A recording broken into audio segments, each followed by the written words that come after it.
한랭킹 키워드는 을왕리입니다. 음주 차량에 무너진 을왕리의 꿈, 이렇게 제목을 달았는데요.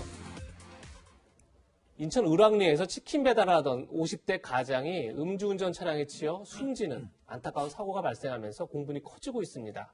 사고 현장에서 사고를 신고하고 2차 사고가 나지 않도록 조치를 취한 게 가해 운전자가 아니라 목격자였기 때문입니다. 당시 영상을 보면서 말씀 나누시죠. 여기 주소 어디야? 언니 을왕리에 있었어. 도망가는 거 아니야? 네, 도로에 배달통이 지금 보이고요. 사고를 발견하고 놀란 운전자와 동승자가 신고를 했다고 하는데 119 신고한 지 얼마 안 돼서 구급대원들이 도착해 지금 신고한 모습도 보이고요. 지금 또 구급차가 지금 오는 모습도 보입니다. 지금 이 마지막 남녀 2명이 지금 원해 보이는 것처럼 옆에 서서 그 상황을 지켜보고 있습니다. 경찰과 이야기를 나누는 듯한 모습도 보이고요. 지금 방금 보신 게 이제 숨지게 한 운전자, 동승자의 모습입니다. 네, 목격자는 가해 운전자가 사고를 내고도 차량에 있다가 뒤늦게 나와서 피해자 상태 확인보다 변호사부터 찾았다, 이렇게 전하고 있습니다. 한번 직접 들어보시죠.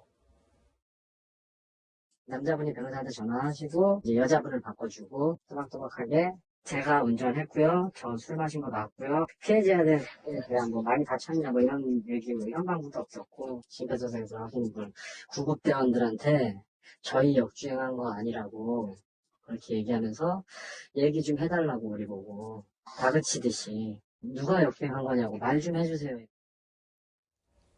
변호사는 일단 목격자들의 주장이긴 하지만 네. 이 음주운전을 낸 운전자가 경찰보다는 변호사를 먼저 찾았다, 뭐 이런 이야기를 하고 있어요.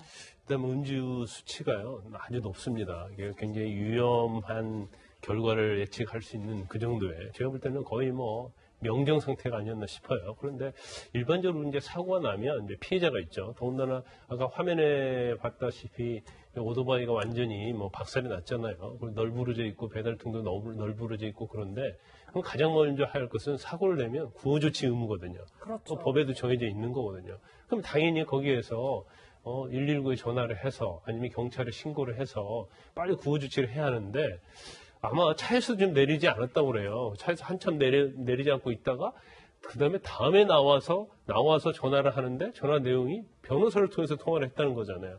그런데 보니까 차량도 상당히 비싼 외제차더라고요. 그리고 운전자가 이제 30대로 알려졌는데 경제적으로 좀 여유가 있는 것 같아요. 또 그 자리에서 바로 변호사와 통화할 정도 되면 어느 정도의 뭐 재력을 갖추지 않았나 생각이 드는데 정말 이해할 수가 없어요. 왜냐하면 자기 행위로 인해서 정말 엄청난 피해가 발생을 했잖아요.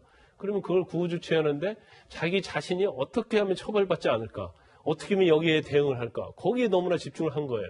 그러니까 자기 권리 보호를 위해서 굉장히 이기적으로 이제 변호사한테 전화를 했다고 볼 수 있는 거죠. 아마 이제 윤창호법에 의해서 이런 경우에는 굉장히 형량이 높습니다. 네. 유기징역까지도 처할 수 있어요. 그런데 아마 저렇게 사고가 나고 나서 저런 행동들이 아마 형량에도 상당히 많이 영향을 미칠 겁니다. 아직까지 김 변호사님의 추정이라는 말씀도 같이 드립니다. 피해자 유가족들도 굉장히 지금 속상하고 답답할 텐데 피해자의 딸이 가해 운전자를 엄벌해달라, 이런 국민청원을 올렸습니다. 보시는 것처럼 50만 명이 넘는 지금 청원에 참여한 인원들이 있는데, 이현정 의원님, 네. 이렇게 굉장히 청원에 뜨거운 사람들이 반응을 보인 이유 뭘까요, 이게? 정말 지금 이 우리나라 코로나 사태 때문에 사실은 이 자영업자 하시는 분들이 너무나 어렵지 않습니까? 이날도 보니까 이분이 이제 그 닭을 직접 이제 배달 가신 그런 상황인데요. 새벽에 이제 배달 가신 거예요. 그러니까 이게 마지막 배달이다. 이제 이거 끝나면 집에 갈게. 이렇게 이제 전화를 하시고서 마지막 가는 게 그 영원한 이별이었다는 것이죠. 예. 더군다나 지금 음주운전자에다가 더군다나 이게 지금 중앙선을 침범해서 오는 차와 부딪혔지 않습니까? 그렇죠. 이제 그러다 보니 실제로 이 딸의 어떤 이 이야기 자체가 굉장히 국민들의 공감과 분노를 지금 자아내고 있는 것 같습니다. 특히 정말 지금 이 자영업자들이 극한으로 내몰리는 상황들, 거기에다가 또 이런 식의 술을 먹고 운전한, 지난번 윤창호법 때문에 정말 아까운 죽음이 있었는데 또 예. 이런 상황이 생겼지 않습니까? 더군다나 또 음주량이 보니까 꽤 엄청나게 많더라고요. 그러니까 이런 것이 정말 반복되다 보면 본인들한테는 한 번의 실수인지 모르겠지만 피해자들은 영원히 어떤 면에서 치료될 수 없는 상처가 될 수밖에 없지 않습니까? 이분도 보니까 돌아가신 분이 7남매 막내로서 굉장히 어렵게 고생해서 실제로 한 것이고 이 가족들도 다 어떤 생계를 책임진 분인데 한순간에 이런 사태를 겪으니 정말 가슴에 어떤 슬픔과 통탄이 임하지 않습니다. 네, 실제로 피해자는 평소 책임감을 갖고 일을 해왔다고 하는데요. 인근 주민들의 이야기도 들어보겠습니다. 열심히 살았잖아요. 남한테 비키지 않고 원래부터 배달권 없이 자기 드리스 원래 했었어요. 마누라랑 드리스. 아니 지금 잘 사간다고 하는데 누구 쓰냐고 사람을 쓸 수가 없죠. 네, 평론가님 지금 보시는 화면을 좀 설명을 드릴 텐데 네. 어쨌든 결국 배달이 안 됐을 거 아니에요. 네네. 그러니까 배달을 이제 시키신 분이 왜 배달이 오지 않고 연락도 받지 않느냐 이런 네. 취지의 글을 남긴 거예요. 네. 그랬더니 따님이 굉장히 안타까운 내용의 그러니까 아버지께서 예. 교통사고를 당하셨다. 그러니까 전 이 대목을 보면서 여기에서는 다른 해석을 할 필요가 없어요. 네. 그 따님도 그 아버님도 그러셨을 것 같고 굉장히 책임감이 강하고 네. 반듯한 가족이었던 것 같습니다. 아니, 그 고객의 입장은 이해가 돼요. 이런 사고를 전혀 모르는 상황에서 그렇죠. 지불하고 배달앱으로 치킨을 시켰는데 치킨이 안 왔고 연락도 안 받았다. 이게 뭡니까? 그런데 거기 이제 따님이 손님 치킨 배달 나가셨던 아버지는 참변을 당하셨다. 죄송하다라는 말을 쓴 거예요. 그러니까 이 댓글을 보고 기사를 본 또 주문했던 분은 깜짝 놀라시지 않았겠습니까? 그렇겠네요. 그래서 항의성 글은 삭제가 됐고 댓글은 남아 있습니다. 정말 이 문답 하나가 너무너무 가슴 아픈 여운을 남기고 있어서 지금 이런 사건은요, 뭐 이태원 클라스라든가 비밀의 숲에 정말 드라마를 보는 시청자에게 공분을 일으키는 똑같은 사건인데 현실에서 일어난 거예요. 네. 지금 무려 3일 만에 지금 50만 명이 이 분노에 동참하고 있다. 그렇죠. 우리가 좀 함께 돌이켜볼 문제입니다. 네.